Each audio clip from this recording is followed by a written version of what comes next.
നമസ്കാരം, A C അക്കൗണ്ട്സിലേക്ക് സ്വാഗതം. ഞാൻ എടുക്കാൻ പോകുന്നത് ബികോം തേർഡ് സെമസ്റ്ററിലെ അഡ്വാൻസ്ഡ് ഫിനാൻഷ്യൽ അക്കൗണ്ടിങ് എന്ന സബ്ജക്റ്റ് ആണ്. അതിൽ മൊഡ്യൂൾ 4 ആയിട്ടുള്ള ബ്രാഞ്ച് അക്കൗണ്ടിങ് ആണ് നമ്മൾ എടുത്തുകൊണ്ടിരിക്കുന്നത്. അപ്പോൾ നമ്മൾ ഇപ്പോൾ പറഞ്ഞുകൊണ്ടിരിക്കുന്ന കാര്യം എന്ന് പറഞ്ഞാൽ അക്കൗണ്ടിങ് ട്രീറ്റ്മെൻ്റ് ആണ് അല്ലേ. അതിൽ ഫസ്റ്റ് മെത്തേഡാണ് നമ്മൾ പഠിച്ചത്, ഡെപ്റ്റേഴ്സ് സിസ്റ്റം. ആ ഡെപ്റ്റേഴ്സ് സിസ്റ്റത്തിൽ ഒന്നാമത്തെ കാറ്റഗറിയും രണ്ടാമത്തെ കാറ്റഗറിയും നമ്മൾ പറഞ്ഞു. ഒന്നാമത്തെ കാറ്റഗറിയും അതിൻ്റെ ഇല്ലുസ്ട്രേഷൻ വെച്ച് പറഞ്ഞിരുന്നു. രണ്ടാമത്തെ കാറ്റഗറിയുടെ എക്സ്പ്ലനേഷൻ മാത്രമേ നമ്മൾ പറഞ്ഞിരുന്നുള്ളൂ. അപ്പോൾ ഈ ഒരു വീഡിയോയിൽ അതിൻ്റെ ഒരു പ്രോബ്ലം ആണ് നമ്മൾ ചെയ്യാൻ പോകുന്നത്. അതായത് ആ കാറ്റഗറി ഇതാണ്: branches that receives goods at cost and cell for both cash and credit. അപ്പം ഈ ഒരു ബ്രാഞ്ച് എങ്ങനെയാണ് അവരുടെ ബുക്സ് ഓഫ് അക്കൗണ്ട്സ് മെയിൻറ്റെയിൻ ചെയ്യുന്നത് എന്നെല്ലാം നമ്മൾ ഇതിന് മുന്നത്തെ വീഡിയോയിൽ ഡീറ്റെയിൽ ആയിട്ട് പറഞ്ഞിരുന്നു. അപ്പോൾ അതുകൊണ്ട് തന്നെ അത് വെച്ചിട്ട് നമ്മളൊരു പ്രോബ്ലം ആണ് ചെയ്യാനായിട്ട് പോകുന്നത്. അപ്പോൾ നമുക്ക് ഇല്ലുസ്ട്രേഷൻ 6 നോക്കാം. അപ്പോൾ നോക്കിയേ, ക്വസ്റ്റ്യൻ ഇങ്ങനെയാണ് പറഞ്ഞിരിക്കുന്നത്: A head office of Madras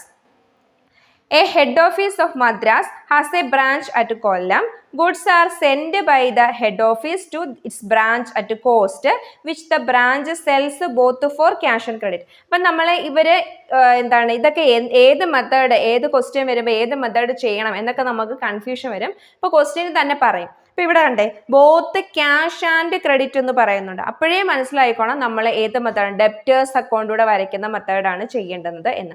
only cash എന്ന് മാത്രം പറയുന്നെങ്കിൽ നമ്മൾ പഠിച്ചിട്ടുള്ള ഫസ്റ്റ് മെത്തേഡാണ്. Okay, the following related to the branch for the year 2015. അപ്പോൾ നോക്കിയേ, ഈ ഒരു ബ്രാഞ്ചും ഹെഡ് ഓഫീസും തമ്മിലുള്ള ട്രാൻസാക്ഷൻ തന്നിട്ടുണ്ട്. ഫസ്റ്റ് പറഞ്ഞിരിക്കുന്നത് സ്റ്റോക്ക് അറ്റ് ബ്രാഞ്ച് ഓൺ 1/1/2015. അപ്പോൾ അതെന്താണ്? ഓപ്പണിംഗ് സ്റ്റോക്ക് ആണ്, 24,000. ബ്രാഞ്ച് ഡെപ്റ്റേഴ്സ്, ഇവിടെ ക്രെഡിറ്റിനും വിൽക്കുന്നതുകൊണ്ടാണ് ഇവിടെ ആരുണ്ടാവുന്നത്? ഡെപ്റ്റേഴ്സ് ഉണ്ടാവുന്നത്. അപ്പോൾ opening branch debtors 7,000. Furniture, opening furniture തന്നിട്ടുണ്ട് 8,000. ഇനി പറയുന്ന ആ വർഷം goods send to branch 1,40,000, cash sales 82,000, credit sales 90,000, cash received from debtors 83,000, returns by debtors to branch 2,000, discount allowed to debtors 1,000, bad ഡെപ്റ്റ് written off 500, remittance to branch for expenses 7,000, stock at branch on closing ആണ് 31/12/2015 40,000, branch debtors closing 10,500, value of furniture on closing 6,400. Prepare Kollam branch account to find out profit at branch. Also prepare branch debtors account. അപ്പോൾ നോക്കിയേ, നമ്മളിവിടെ journal entries ഒന്നും എഴുതുന്നില്ല, നമുക്ക് account മാത്രം വരയ്ക്കാം. അപ്പോൾ ഇവിടെ ഇത്രയും കാര്യങ്ങൾ പറഞ്ഞിട്ടുണ്ട്. അപ്പോൾ നമുക്കറിയാം പ്രധാനമായിട്ട് നമ്മൾ എന്ത് ചെയ്യുക, 2 അക്കൗണ്ടാണ് ഈ മെത്തേഡിൽ വരയ്ക്കേണ്ടത്. ഒന്ന് ബ്രാഞ്ച് അക്കൗണ്ടും ഒന്ന് ബ്രാഞ്ച് ഡെപ്റ്റേഴ്സ് അക്കൗണ്ടും. അപ്പോൾ നമുക്ക് ഈ ഒറ്റ ഫ്രെയിമിൽ തന്നെ 2 അക്കൗണ്ട് നമുക്ക് വരയ്ക്കാം. കാരണം എന്താണ്, ഞാൻ പറഞ്ഞിരുന്നു, ഇതിന് മുന്നത്തെ വീഡിയോയിൽ പറഞ്ഞതാണ്, ബ്രാഞ്ച് ഡെപ്റ്റേഴ്സ് അക്കൗണ്ട് വരച്ചു കഴിഞ്ഞാൽ മാത്രമേ നമുക്ക് എന്ത് ചെയ്യാൻ പറ്റത്തുള്ളൂ, ബ്രാഞ്ച് അക്കൗണ്ട് കംപ്ലീറ്റ് ചെയ്യാൻ പറ്റൂ. പക്ഷേ ഈ ക്വസ്റ്റ്യനിൽ ഒരു പ്രത്യേകത എന്താണെന്ന് വെച്ചാൽ ഇവിടെ നമുക്ക് എല്ലാം തന്നിട്ടുണ്ട്, ബ്രാഞ്ച് ഡെപ്റ്ററുമായി ബന്ധപ്പെട്ടിട്ടുള്ള എല്ലാ ഐറ്റംസും തന്നിട്ടുണ്ട്. അതുകൊണ്ട് തന്നെ നമുക്ക് എന്ത് ചെയ്യാം, ബ്രാഞ്ച് അക്കൗണ്ട് ആദ്യം തന്നെ ക്ലോസ് ചെയ്യാൻ പറ്റും. പക്ഷേ ചില ക്വസ്റ്റ്യനിലാണെങ്കിൽ ഇപ്പോൾ ക്യാഷ് റിസീവ്ഡ് ഫ്രം ഡെപ്റ്റേഴ്സ് തരില്ല. അപ്പോൾ നമ്മൾ എന്ത് വരയ്ക്കണം, ബ്രാഞ്ച് ഡെപ്റ്റേഴ്സ് അക്കൗണ്ട് വരച്ച് അതിൽ നിന്നും കിട്ടുന്ന ബാലൻസിങ് ഫിഗർ വെച്ചിട്ട് മാത്രമേ ബ്രാഞ്ച് അക്കൗണ്ട് കംപ്ലീറ്റ് ചെയ്യാൻ പറ്റൂ. അപ്പോൾ ഈ ക്വസ്റ്റ്യനെ സംബന്ധിച്ച് ആ ഒരു പ്രോബ്ലം വരില്ല. കാരണം ഇവിടെ ഓപ്പണിംഗ് ഡെപ്റ്ററും ക്ലോസിംഗ് ഡെപ്റ്ററും ക്യാഷ് റിസീവ്ഡ് ഫ്രം ഡെപ്റ്റേഴ്സും എല്ലാം തന്നിട്ടുണ്ട്. ചില ക്വസ്റ്റ്യനിൽ ക്ലോസിംഗ് ഡെപ്റ്റർ തരില്ല. അപ്പോൾ അതൊക്കെ കിട്ടണമെങ്കിൽ നമ്മൾ ബ്രാഞ്ച് ഡെപ്റ്റർ അക്കൗണ്ട് വരയ്ക്കണം. അപ്പോൾ ഞാനിവിടെ രണ്ടും ഒരു ഫ്രെയിമിൽ തന്നെയാണ് വരയ്ക്കുന്നത്. അപ്പോൾ നമുക്ക് എങ്ങനെയാണ് ഇത് ചെയ്യേണ്ടതെന്നുള്ളത് നോക്കാം.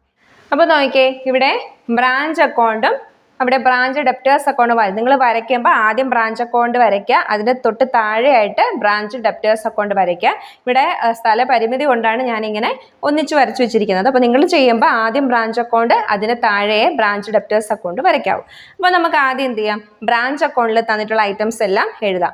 ഓക്കെ, ഫസ്റ്റ് എന്താ പറയുക, അപ്പോൾ ഓരോ ട്രാൻസാക്ഷൻ നോക്കിയിട്ട് ഏത് അക്കൗണ്ടിലാണോ വരുന്നത് അതിലോട്ട് നമുക്കങ്ങ് എഴുതാം.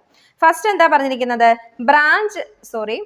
ഫസ്റ്റ് പറഞ്ഞിരിക്കുന്നത് സ്റ്റോക്ക് അറ്റ് ബ്രാഞ്ച് ഓൺ 1/1/2015 24,000. അപ്പോൾ നമുക്കറിയാം ഓപ്പണിംഗ് സ്റ്റോക്കാണ് തന്നിരിക്കുന്നത്. ബ്രാഞ്ചിൻ്റെ ഓപ്പണിംഗ് സ്റ്റോക്ക് വരേണ്ടത് എവിടെയാണ്, ബ്രാഞ്ച് അക്കൗണ്ടിലാണ്. എൻട്രി എന്താണ്, branch account debtor to branch stock. അത് ബ്രാഞ്ചിൻ്റെ സ്റ്റോക്ക് ആയിക്കോട്ടെ, ഫർണിച്ചർ ആയിക്കോട്ടെ, പെറ്റി ക്യാഷ് ആയിക്കോട്ടെ, എന്ത് ഓപ്പണിംഗ് തന്നാലും എഴുതേണ്ടത് ബ്രാഞ്ച് അക്കൗണ്ട് ഡെബിറ്റിലാണ്. അപ്പോൾ ഇവിടെ എന്തൊക്കെ തന്നിട്ടുണ്ട്, ബ്രാഞ്ചിൻ്റെ എന്താണ് സ്റ്റോക്ക് ഉണ്ട്, ബ്രാഞ്ചിലെ ഡെപ്റ്റേഴ്സിൻ്റെ ഓപ്പണിംഗ് ഉണ്ട്, ഫർണിച്ചർ ഉണ്ട്. അപ്പോൾ ഇത് 3 നമുക്ക് ഡെബിറ്റ് സൈഡിൽ കാണിക്കാം. ഒന്ന് ബ്രാഞ്ച് സ്റ്റോക്ക്. ബ്രാഞ്ച് സ്റ്റോക്ക് എത്രയാണ്? 24,000. രണ്ടാമതായിട്ടുള്ള എന്താണ്? Branch debtors. ബ്രാഞ്ച് ഡെപ്റ്റേഴ്സിൻ്റെ എമൗണ്ട് 7,000 ആണ്. ദെൻ മൂന്നാമത് ബ്രാഞ്ച് ഫർണിച്ചർ.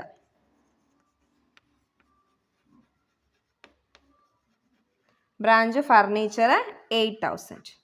അപ്പോൾ നമുക്ക് തന്നിരിക്കുന്ന ഓപ്പണിംഗ് ആയിട്ടുള്ള 3 കാര്യങ്ങളാണ്. ആ 3 കാര്യങ്ങളും ബ്രാഞ്ച് അക്കൗണ്ട് ഡെബിറ്റ് സൈഡിൽ എഴുതി. അടുത്ത് നോക്കിയേ, goods send to branch during the year 1,40,000. ആ വർഷം ഗുഡ്സ് അയച്ചു, ബ്രാഞ്ചിലേക്ക് ഗുഡ്സ് അയച്ചാൽ അത് എവിടെ വരേണ്ടത്? ഡെബിറ്റ് സൈഡിലാണ്. അപ്പോൾ എങ്ങനെ വരും? Goods send to branch, goods send to branch amount 1,40,000, 1,40,000. അടുത്ത എന്താ പറഞ്ഞിരിക്കുന്നത്? ക്യാഷ് സെയിൽസ് അല്ലേ? ക്യാഷ് സെയിൽസ് എന്ന് പറഞ്ഞാൽ എന്താണ്? ബ്രാഞ്ചിനെ സംബന്ധിച്ചൊരു ഇൻകം ആണ്. അപ്പോൾ ഇവിടെ കാണിക്കേണ്ടത് ക്രെഡിറ്റ് സൈഡിലാണ്. നമ്മൾ ബൈ ബാങ്ക് എന്നോ ബൈ ക്യാഷ് എന്നോ കാണിക്കണം. അപ്പോൾ നോക്കിയാൽ സാധാരണഗതിയിൽ, അതായത് ഓൺലി ക്യാഷ് അല്ലെ, സെയിൽസ് ഓൺലി ക്യാഷ് ആണെങ്കിൽ ഇവിടെ ബൈ ക്യാഷ് എന്ന് പറഞ്ഞിട്ട് നമുക്ക് എന്ത് മാത്രം എഴുതിയാൽ മതി? ഈ സെയിൽസിൻ്റെ മാത്രം എഴുതിയാൽ മതി. പക്ഷേ ഇവിടെ എന്താണ്?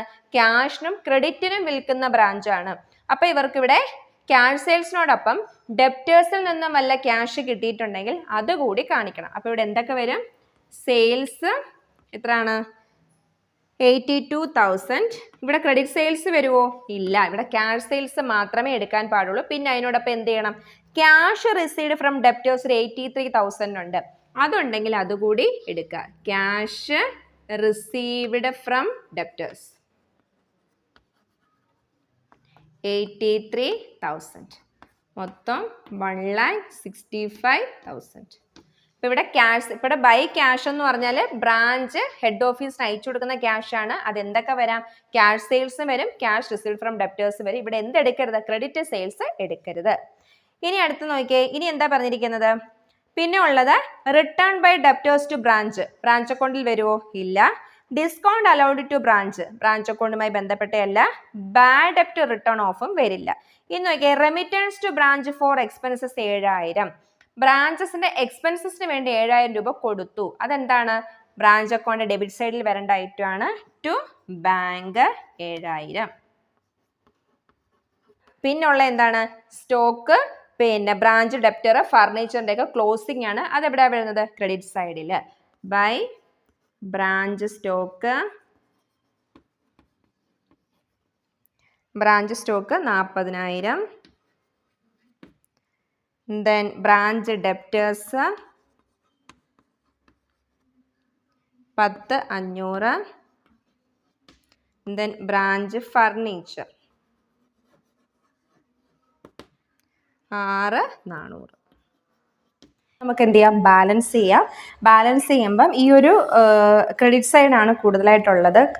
ക്രെഡിറ്റ് സൈഡ് എല്ലാം കൂടെ കൂട്ടുമ്പോഴത്തേക്കും നമുക്ക് കിട്ടുന്നത് 2,21,900. രണ്ട് സൈഡും 2,21,900. ദെൻ ബാലൻസ് ചെയ്യുമ്പോൾ നമുക്ക് കിട്ടും, അതായത് ഈ ടോട്ടലിൽ നിന്ന് ഈ ഡെബിറ്റ് സൈഡ് കുറയ്ക്കുമ്പം 35,900 വരും. അതിന് നേരെ എഴുതേണ്ടത് P&L അക്കൗണ്ട്. അപ്പോൾ ഒന്നുകൂടെ നോക്കാം. നമ്മൾ ബ്രാഞ്ച് അക്കൗണ്ട് ആണ് വരച്ചത്. ബ്രാഞ്ച് അക്കൗണ്ടിനകത്ത് ഡെബിറ്റ് സൈഡിൽ വരുന്ന എന്തൊക്കെയാണ്? ഓപ്പണിംഗ് ആയിട്ടുള്ള branch stock, opening petty cash, opening furniture ഉണ്ടെങ്കിൽ അത്, ഓപ്പണിംഗ് ഡെപ്റ്റർ ഉണ്ടെങ്കിൽ അത്, ഇത്രയും കാര്യങ്ങളാണ് വരേണ്ടത്. ഈ ക്വസ്റ്റ്യന് ഓപ്പണിംഗ് സ്റ്റോക്ക് ഉണ്ടായിരുന്നു, ദെൻ ബ്രാഞ്ച് ഡെപ്റ്റേഴ്സും ഫർണിച്ചറും. അത് കഴിഞ്ഞിട്ട് ആ വർഷം ഗുഡ്സ് സെൻഡ് ചെയ്തത് വരും, അതിനുശേഷം എക്സ്പെൻസസ് വരും. ക്രെഡിറ്റ് സൈഡിൽ എന്തൊക്കെയാണ് വരുന്നത്? സെയിൽസ് വരും, അതുപോലെ തന്നെ ക്യാഷ് റിസീവ്ഡ് ഫ്രം ഡെപ്റ്റേഴ്സും വരും.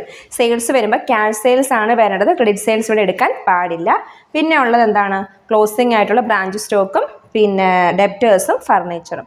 ഇത്രയും കാര്യങ്ങളാണ് എവിടെ വരുന്നത്? ബ്രാഞ്ച് അക്കൗണ്ടിൽ വരുന്നത്. ഇനി നമുക്ക് അടുത്തായിട്ട് നോക്കേണ്ടത് ബ്രാഞ്ച് ഡെപ്റ്റേഴ്സ് അക്കൗണ്ടാണ്. അതെന്തൊക്കെയാണെന്ന് നോക്കാം. അപ്പോൾ നോക്കിയാൽ ബ്രാഞ്ച് ഡെപ്റ്റേഴ്സുമായി ബന്ധപ്പെട്ട് ഒരു ബ്രാഞ്ച് ഡെപ്റ്റേഴ്സ് അക്കൗണ്ട് വരയ്ക്കുമ്പം നമ്മൾ ആദ്യം തുടങ്ങുന്നതിൻ്റെ ഓപ്പണിംഗ് ബാലൻസ് വെച്ചിട്ടാണ്. ഡെപ്റ്റേഴ്സ് എന്ന് പറഞ്ഞാൽ എന്താണ്? ഒരു അസറ്റാണ്. അതുകൊണ്ട് തന്നെ ബ്രാഞ്ച് ഡെപ്റ്റേഴ്സിൻ്റെ ഓപ്പണിംഗ് നമ്മൾ ഡെബിറ്റ് സൈഡിൽ വേണം കാണിക്കാൻ. അപ്പോൾ എങ്ങനെ വരും? To balance brought down amount 7,000. അപ്പോൾ നമ്മൾ എന്ത് ചെയ്തു? ഓപ്പണിംഗ് ഡെപ്റ്റേഴ്സ് എഴുതി. ഇനി നോക്കിയാൽ ഡെപ്റ്റേഴ്സുമായി ബന്ധപ്പെട്ട് വരേണ്ട അടുത്തൊരു ഐറ്റമാണ് ക്രെഡിറ്റ് സെയിൽസ്. ഇപ്പോൾ നമ്മൾ നോക്കേണ്ടത് ഈ ഒരു ബ്രാഞ്ച് ഡെപ്റ്റേഴ്സിനകത്ത് ഡെപ്റ്റേഴ്സിനെ കൂട്ടുന്ന എല്ലാം നമ്മൾ ഡെബിറ്റ് ചെയ്യണം. ഇപ്പോൾ ഇവിടെ എന്താ പറഞ്ഞിരിക്കുന്നത്? നമ്മളിപ്പോൾ നിലവിൽ 7,000 രൂപയുടെ ഓപ്പണിംഗ് ഡെപ്റ്റേഴ്സ് ഉണ്ട്. അതിൻ്റെ കൂടെ ഈ വർഷം നമ്മൾ വീണ്ടും ക്രെഡിറ്റിന് സെയിൽസ് നടത്തിയപ്പോൾ നമ്മുടെ ഡെപ്റ്റേഴ്സ് എന്ത് ചെയ്യും? കൂടും. അല്ലെങ്കിൽ തന്നെ ഡെപ്റ്റേഴ്സ് നമ്മൾ സാധാരണഗതിയിൽ സെയിൽസ് എടുത്തുമ്പോൾ എൻട്രി എന്താണ്? Cash account debtor to sales ആണല്ലോ. അപ്പോൾ ക്രെഡിറ്റിനാണെങ്കിലോ debtors account debtor to sales എന്ന് വരും. അപ്പോൾ എങ്ങനെ വരും? To sales amount 90,000. ഇത് നോക്കിയേ, അടുത്ത പറഞ്ഞിരിക്കുന്നത് ക്യാഷ് റിസീവ്ഡ് ഫ്രം ഡെപ്റ്റേഴ്സ്. അപ്പോൾ ഡെപ്റ്റേഴ്സിനെ കൂട്ടുന്ന എല്ലാം ഡെബിറ്റ് ചെയ്യുമ്പോൾ ഡെപ്റ്റേഴ്സിനെ കുറയ്ക്കുന്ന ഐറ്റംസ് എല്ലാം എന്ത് ചെയ്യണം? ക്രെഡിറ്റ് ചെയ്യണം. അപ്പോൾ ഇവിടെ നോക്കിയാൽ ക്യാഷ് റിസീവ്ഡ് ഫ്രം ഡെപ്റ്റേഴ്സ്, ഡെപ്റ്റേഴ്സിൽ നിന്നും ക്യാഷ് കിട്ടി. അപ്പോൾ ക്യാഷ് കിട്ടുമ്പോൾ പിന്നെ ഡെപ്റ്റേഴ്സ് ഉണ്ടോ? ഡെപ്റ്റേഴ്സ് അത്ര കണ്ട് കുറയും. അപ്പോൾ അതെന്ത് ചെയ്യണം? ക്രെഡിറ്റ് സൈഡിൽ കാണിക്കണം ബൈ ക്യാഷ്. എമൗണ്ട് എത്രയാണ്? 83,000. അടുത്ത പറഞ്ഞിരിക്കുന്നത് റിട്ടേൺസ് ബൈ ഡെപ്റ്റേഴ്സ് ആണ്. റിട്ടേൺസ് എന്ന് പറഞ്ഞാൽ എന്താണ്? കടത്തിന് വാങ്ങിച്ചുകൊണ്ട് പോയ ഒരു ഡെപ്റ്റർ അയാൾ ഗുഡ്സ് തിരിച്ചയച്ചു. അപ്പോൾ അയാൾ തരാനുള്ള പൈസ എന്ത് ചെയ്യും? കുറയും. അപ്പോൾ റിട്ടേൺസിന് എന്ത് ചെയ്യണം? ക്രെഡിറ്റ് ചെയ്യേണ്ട ഐറ്റമാണ്. അപ്പോൾ നമുക്ക് റിട്ടേൺസ് 2,000. ഇനി അടുത്ത് നോക്കിയേ, ഡിസ്കൗണ്ട് അലോട്ട് ടു ഡെപ്റ്റേഴ്സ്. പൈസ തരാനുള്ള ആൾക്ക് ഡിസ്കൗണ്ട് കൊടുത്തു എന്ന് പറയുമ്പോൾ ഡെപ്റ്റേഴ്സ് എന്ത് ചെയ്യും? കുറയും. അപ്പോൾ അത് നമുക്ക് എവിടെയാണ്? ക്രെഡിറ്റ് സൈഡ് എഴുതണം. ഡിസ്കൗണ്ട് 1,000. ഇനിയുള്ള എന്താണ്? ബാഡ് ഡെപ്റ്റ് ആണ്. ബാഡ് ഡെപ്റ്റും ഡെപ്റ്റേഴ്സിനെ കുറയ്ക്കുന്ന ഐറ്റമാണ്. നമുക്ക് കിട്ടാനുള്ളതിൽ നിന്ന് നമുക്ക് കിട്ടാത്തതിനെയാണ് ബാഡ് ഡെപ്റ്റ് എന്ന് പറയുന്നത്. അപ്പോൾ ബാഡ് ഡെപ്റ്റും എവിടെയാണ്? ക്രെഡിറ്റ് സൈഡിൽ വരേണ്ട ഐറ്റമാണ്. ബാഡ് ഡെപ്റ്റ് 500. ഇനി എന്താ ഉള്ളത്? ക്ലോസിംഗ് ഡെപ്റ്റേഴ്സ് ആണ്. ഓപ്പണിംഗ് ഡെബിറ്റ് സൈഡ് ആണെങ്കിൽ ക്ലോസിംഗ് എവിടെ ആയിരിക്കും? ക്രെഡിറ്റ് സൈഡ് ആണ്. അപ്പോൾ നമുക്ക് എഴുതാം ബാലൻസ് ക്യാരി ഡൗൺ എമൗണ്ട് എത്രയാണ്? 10,500. ഈ ഒരു കണക്കിൻ്റെ പ്രത്യേകത എന്ന് പറഞ്ഞാൽ ഇവിടെ നമുക്ക് ഡെപ്റ്റേഴ്സുമായി ബന്ധപ്പെട്ടുള്ള എല്ലാ ഐറ്റംസ് തന്നിട്ടുണ്ട്. Opening debtors, cash received from debtors, closing debtors തുടങ്ങി എല്ലാ ഐറ്റംസ് തന്നിട്ടുണ്ട്. അങ്ങനെ തന്നിട്ടില്ലാത്ത ക്വസ്റ്റ്യൻസ് ആണെന്നുണ്ടെങ്കിൽ നമ്മൾ എന്ത് ചെയ്യണം? അതിൻ്റെ ബാലൻസിങ് ഫിഗർ നമ്മൾ കണ്ടെത്തിയിട്ട് അത് ആ ഒരു ഐറ്റമായിട്ട് എഴുതണം. ഫോർ എക്സാമ്പിൾ പറഞ്ഞാൽ ഇപ്പോൾ ക്ലോസിംഗ് ഡെപ്റ്റേഴ്സ് തന്നിട്ടില്ലെങ്കിൽ ബാക്കി തന്നിരിക്കുന്ന ഐറ്റംസ് എല്ലാം എഴുതിയിട്ട് ബാലൻസ് ചെയ്തിട്ട് ആ ബാലൻസിങ് ഫിഗർ നമ്മൾ ക്ലോസിംഗ് ഡെപ്റ്റേഴ്സ് ആയിട്ട് എഴുതണം. ചില കേസിൽ ഓപ്പണിങ്ങും ക്ലോസിങ്ങും ഒക്കെ തരും. നമുക്ക് ക്യാഷ് റിസീവ്ഡ് ഫ്രം ഡെപ്റ്റേഴ്സ് ആണ് തരാത്തതെങ്കിൽ നമ്മൾ ബാക്കിയുള്ള ഐറ്റംസ് എല്ലാം എഴുതിയിട്ട് ആ ബാലൻസിങ് ഫിഗറിനെ ക്യാഷ് റിസീവ്ഡ് ഫ്രം ഡെപ്റ്റേഴ്സ് ആയിട്ട് എഴുതണം. അപ്പോൾ ഇവിടുത്തെ പ്രത്യേകത, ഇങ്ങനെ നമുക്കൊരു ഐറ്റം തന്നില്ലെങ്കിൽ നമ്മൾ ഈ ബ്രാഞ്ച് ഡെപ്റ്റേഴ്സ് അക്കൗണ്ട് വരച്ചതിന് ശേഷം മാത്രമേ നമുക്ക് എന്ത് ചെയ്യാൻ പറ്റൂ? ബ്രാഞ്ച് അക്കൗണ്ട് കംപ്ലീറ്റ് ചെയ്യാനായിട്ട് പറ്റത്തുള്ളൂ. അപ്പോൾ ഇവിടെ അങ്ങനൊരു വിഷയം ഇല്ലാത്തത് കൊണ്ടാണ് നമുക്ക് ബ്രാഞ്ച് അക്കൗണ്ട് ആദ്യം തന്നെ കംപ്ലീറ്റ് ചെയ്യാൻ പറ്റിയത്. കാരണം ഇവിടെ ക്യാഷ് റിസീവ്ഡ് ഫ്രം ഡെപ്റ്റേഴ്സ് ആയാലും ക്ലോസിംഗ് ഡെപ്റ്റേഴ്സ് ആയാലും ഒക്കെ നമുക്ക് ഡയറക്റ്റ് എഴുതാൻ പറ്റി. അപ്പോൾ ഇല്ലാത്ത കേസിൽ നമ്മൾ എന്ത് ചെയ്യണം? ബ്രാഞ്ച് ഡെപ്റ്റേഴ്സ് അക്കൗണ്ട് വരച്ച് അതിൽ നിന്ന് ബാലൻസ് ഫിഗർ കണ്ടെത്തിയതിന് ശേഷം നമ്മൾ ബ്രാഞ്ച് അക്കൗണ്ടിൽ കാണിച്ചിട്ടേ ബ്രാഞ്ച് അക്കൗണ്ട് നമുക്ക് എന്ത് ചെയ്യാൻ പറ്റും? കംപ്ലീറ്റ് ചെയ്യാൻ പറ്റുള്ളൂ. അപ്പോൾ നമുക്കിനി ഇത് ടോട്ടൽ ചെയ്യാം. ടോട്ടൽ ചെയ്യുമ്പോൾ രണ്ട് സൈഡ് എന്താവും? ടാലി ആവും. അപ്പോൾ ഇവിടെ എന്താ? 97,000. ഇവിടെ എല്ലാവരും കൂട്ടുമ്പോൾ നമുക്ക് എത്ര കിട്ടും? 97,000. ഓക്കെ, അപ്പം ബ്രാഞ്ച് ഡെപ്റ്റേഴ്സ് അക്കൗണ്ട് നമുക്ക് കംപ്ലീറ്റ് ആയി. അപ്പോൾ ഞാൻ പറഞ്ഞ കാര്യങ്ങൾ ശ്രദ്ധിക്കുക. ഇത്രയും കാര്യങ്ങൾ ഇപ്പോൾ നമ്മൾ മനസ്സിലാക്കേണ്ടത് എന്താണ്? ഈ ഒരു മെത്തേഡിനകത്ത് ക്രെഡിറ്റ് സെയിൽസ് ബ്രാഞ്ച് അക്കൗണ്ടിൽ എടുക്കില്ല. അതേപോലെ തന്നെ ഡെപ്റ്റേഴ്സിനെ കുറയ്ക്കുന്ന ഐറ്റംസ് ഒന്നും, ഇപ്പോൾ ബാഡ് ഡെപ്റ്റ് ഉണ്ടായാലും ഡിസ്കൗണ്ട് കൊടുക്കുന്നത്, അതുപോലെ തന്നെ എന്താണ് റിട്ടേൺസ് അല്ലെ, ഡെപ്റ്റേഴ്സിൽ നിന്നും കിട്ടുന്ന റിട്ടേൺസ് തുടങ്ങിയ കാര്യങ്ങളൊന്നും നമ്മൾ എവിടെ വരത്തില്ല? ബ്രാഞ്ച് അക്കൗണ്ടിൽ വരില്ല. അതെല്ലാം ബ്രാഞ്ച് ഡെപ്റ്റേഴ്സ് അക്കൗണ്ടിലായിരിക്കും വരുന്നത്. അപ്പോൾ ഇത്രയും കാര്യങ്ങൾ മാത്രമാണ് ഈ ഒരു വീഡിയോസിൽ പറയാൻ ഉദ്ദേശിച്ചത്.